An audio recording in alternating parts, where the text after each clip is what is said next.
next week for an interview. What's the state of play looking like to you in your home state just 24 days before Election Day? Reverend Sharpton, first of all, it's always good to be with you. And I'm just going to be very honest with you. I don't believe either candidate has won this state yet. I think it's going to be razor thin. I think it's going to come down to who votes.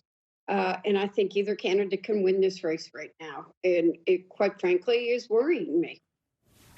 Now, staying with Michigan, Congresswoman, your largest city, Detroit, is in the midst of a hard-fought economic comeback. And this week, Donald Trump warned that the entire country would resemble Detroit if the vice president wins in November. Of course, he said this while campaigning in Detroit, which offended many Michigan Democrats, including the city's mayor, Mike Duggan, who credited Detroit's turnaround to Trump's replacement by President Biden and Vice President Harris. As he tries to win your state, what are your thoughts about Trump's habit of insulting communities like Detroit with large black populations, even when he needs their votes? So, Reverend, I was actually there because I'm on the board of the group that he spoke to, and they're a nonpartisan group. They try to have bipartisan support. It was difficult, but because many of them asked me to go, I went. And in that room, I'm going to tell you, it looked like it was very spontaneous to me, just the way that he insulted Milwaukee right before the Republican convention. And it angered a lot of people, including myself. He needs to see Detroit, see how it has come back, the grit that it has. We have had so many successful events, including the NFL draft, and people were stunned at how great it was. Young people have moved downtown. We've just opened the train station. New people are moving in there to work. Detroiters, I was born in Detroit. When people ask me where I'm from, I still say Detroit. I think you heard the real Donald Trump on Thursday, and I think he made a serious mistake. He insulted a lot of us. Well, and you have all the sporting events coming to Detroit and in parts of the city that are trying to rebuild. You know, our head National Action Network, Reverend Charles Williams II, doing a great job there. It's just totally, in my opinion, targeted. But let me go to here. Kamala Harris has been able to improve Democrats' standing with black voters since she entered the race. But new polling from the New York Times shows her struggling to reach the same level of black voter support President Biden did 4 years ago, and that could hurt her in swing states like Michigan. Nearly 8 in 10 black likely voters say they're voting for Harris, according to the poll, but about 15% say they're voting for Trump, a 6-point increase from 2020, and that includes 1 in 5 black men. And it's that deficit that had former President Barack Obama specifically admonishing black men to support the vice president this week. But I wonder, some are saying that if he's chastising a group that has overwhelmingly supported Democrats for decades, if it could backfire. Some critics of Obama's message have suggested. I don't agree with it. I think that he should challenge them, but there have been others that differ. What are your thoughts? So I want to say something. I think it's on all Democrats. I've talked to a lot of young black men. I try to be with, I try to meet with people on a regular basis. And actually, Jim Clyburn was here last weekend and met with my Ministers Alliance from IFTY in Ann Arbor. And I quite frankly was stunned at the number of young men who expressed their concern. And quite frankly, their message to Democrats was, you take us for granted.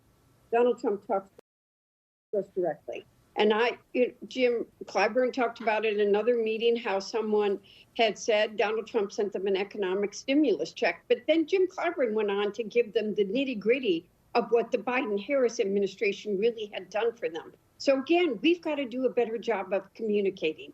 And one of my young ministers said, this is it. We don't see a change in policy or see people talking the policy. And I said, can I come to your church? And I asked to go to his church after the election, so they know that they're seeing us after the election. And he said, come before and come after. So I think it's a message to all Democrats. And it's the same. In 2016, I told you Democrats weren't talking about trade. And that was one of the reasons Donald Trump was doing better. We need, all of us as Democrats need to hear what's being said. Don't take them for granted. Hear their fears, hear their issues, talk to them, and make sure they feel included. And I agree, and come after the election, after you get the votes, but also give the record. Black unemployment down under Harris, under Biden-Harris, black-white wealth gap. And look at Trump. His court killed affirmative action, killed student debt loan, killed voting rights. I mean, that's not chastising people. That's giving the record. I think that's a bum rap on President Obama. But before you go, I want to get to the breaking news tonight that physicians have deemed Vice President Harris to be in excellent health after the White House released her medical records this weekend. Trump said he would release his medical records 2 months ago. That hasn't happened. But in response, his campaign referred to a vague letter posted to his Truth Social account in November from Trump's self-described personal physician, along with reports from Texas Congressman Dr. Ronnie Jackson, who treated Trump after his July assassination attempt, all of which say that the former president is in excellent health, but without specifics for the oldest major party candidate in our history. Should he have to release his records now, Congresswoman? And should this be a bigger campaign issue given his age? Since they made an age issue out of Joe Biden, where's all of the hollering and screaming about the oldest candidate in U.S. history that won't release specific health records? Reverend Sharpton, that's exactly what I was going to say. They were the ones that were demanding that they see more health records on Joe Biden, what was being hidden, accusing him of having ill health. Look, if you're going to run for president, you're going to be transparent. You've got to be transparent about everything. And we do need to see his health records. People, doctors, I'm not a doctor, but doctors I know and respect and have national prominence have raised questions. I think it's legitimate to ask both candidates to release their records, and both candidates should be releasing their records. All right. Thank you, Congresswoman Debbie Dingell of Michigan. Let's turn now to Florida, where rescue and recovery operations are underway after Hurricane Milton left widespread destruction this week, less than 2 weeks after Hurricane Helene also hit the area. More than 2 million homes and businesses remain without power. At least 17 people have been confirmed dead in the storm's aftermath. Joining me now is Willie Nunn, Regional Administrator for FEMA. Thank you for joining us this busy time. As we mentioned, Florida and much of the Southeast have weathered 2 major storms in 2 weeks. What can you tell us about the situation? What is FEMA focused on right now? Thank you, Reverend, for having me. As of now, we're focusing on people. Life-saving continue, life-sustaining continues.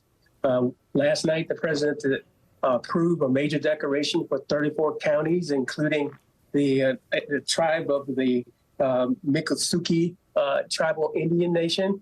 And with that, sir, we continue with those life-saving. Today, those individuals can register for FEMA. They can register for FEMA at 1-800-621-3362. They can go online on disasterassistance.gov. And also they can use the FEMA app. But that calling out, reaching out to us is very important. Now, tomorrow, President Biden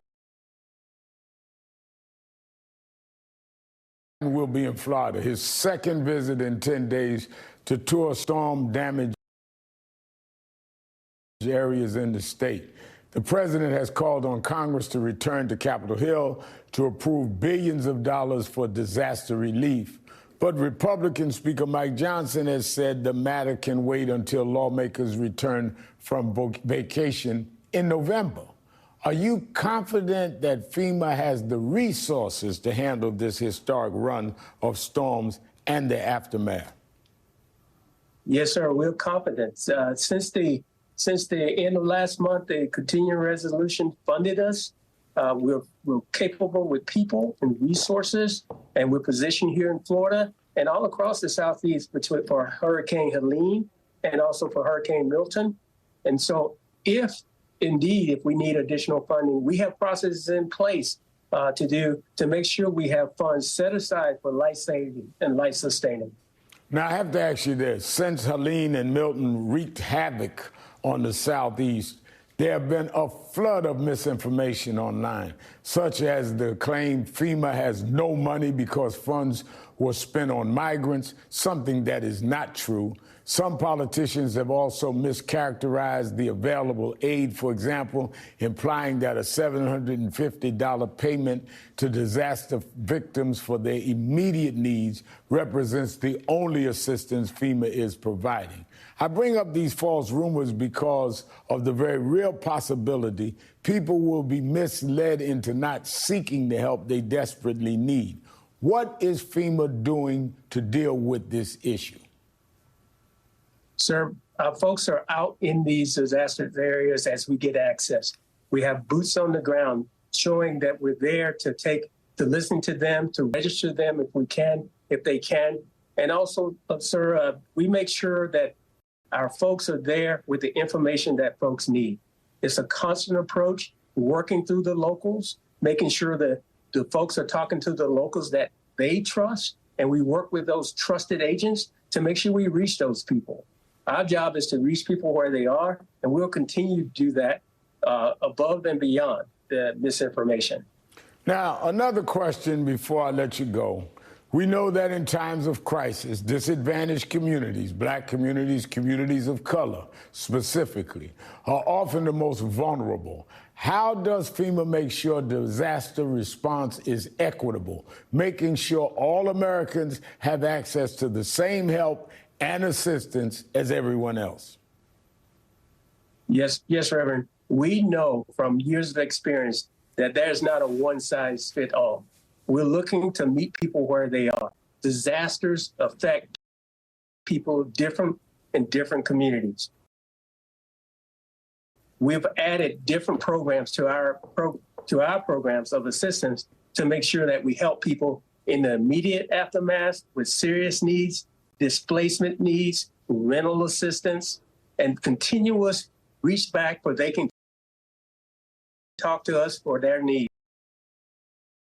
and making sure that we're continuing listening to make sure that we leave nobody behind. All right, FEMA Regional Administrator Willie Nunn, thank you for being with us. As we go to break, our political image of the day, Vice Presidential candidate Governor Tim Walz tracking pheasant this afternoon in the woods of Minnesota. Meantime, Democrats are on the hunt for undecided voters. My political panel breaks it all down next.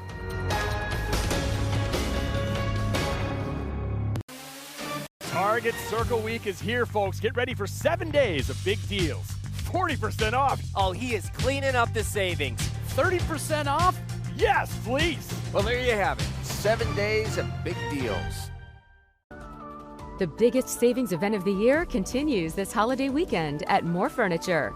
Join us as we celebrate with unbelievable discounts on fall arrivals for every room in your home. Visit your local showroom and get our very best offer when you pay no money down, subtract the tax, and pay absolutely no interest until January 2026. You'll also get free white glove delivery, and we'll remove and donate your